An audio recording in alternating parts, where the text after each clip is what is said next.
Hello and welcome back to Illustrator. Today we are going to explore the pen tool, which, as some of you might already know, is a very complicated and somewhat frightening tool to use if you're not used to it.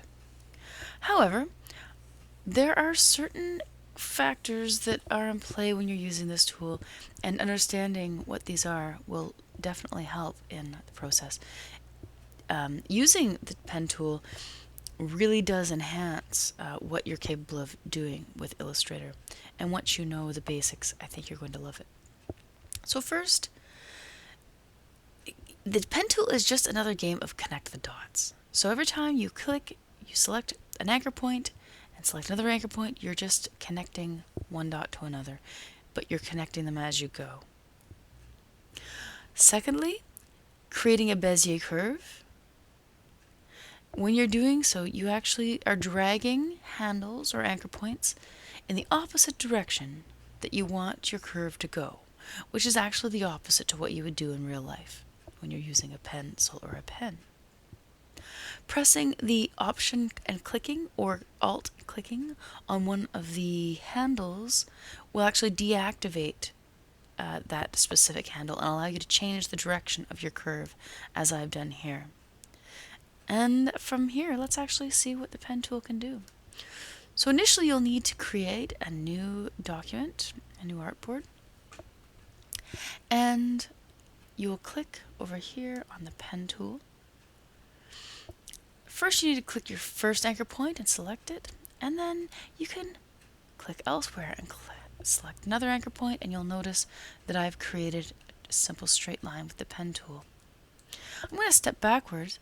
Now, if I wanted that line to be straight, going completely horizontally, I can hold the Shift key on the keyboard, and press, and you'll notice that I now have a completely straight line using the pen tool.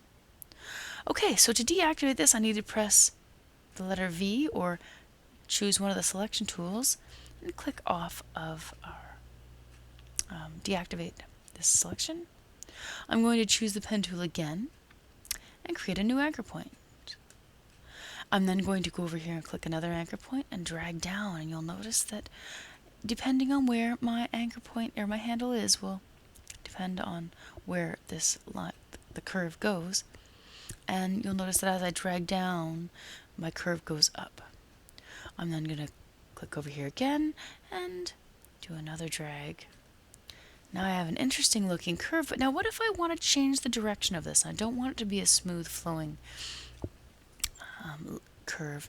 I am going to press the Alt button or Option and click this anchor point, and I'm going to click down here and drag again, and you'll notice I now have a new direction for my curve. I'm going to press V to deactivate it and click somewhere on the artboard.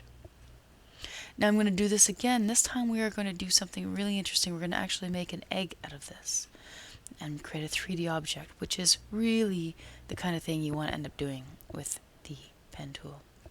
So I'm first going to select my first anchor point here up above, and down below, actually before I do that, I'm going to drag this. So I'm going to select my anchor point and I'm going to drag to the right about like this. I'm going to hold the Shift to make it straight. I'm then going to drag and click another point down below, and I'm going to drag this time. I'm going to drag to the left. I'm going to make half an egg. I'll then deactivate this so I can see what I'm doing, and I'm going to select this half egg shape.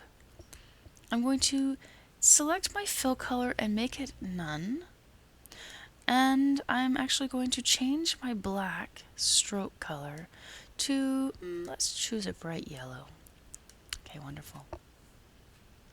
With this egg shape selected, half an egg, I'm going to go to Effect. I'm going to go down to 3D and click Revolve. We'll keep our default settings for now. Let's click Preview first to see what we're doing. Oh, look at this. We've created a 3-dimensional egg by filling in the other half. Okay, I'm going to click OK. I'm then going to choose the direct selection tool. I can press A to do that, or I can actually choose it directly. And I'm going to select this anchor point at the top, and I'm going to change the shape of my egg just a little bit. I'm going to make the top a little bit wider, and I'm going to make the bottom a little bit smaller by dragging my points inward from the bottom. And voila!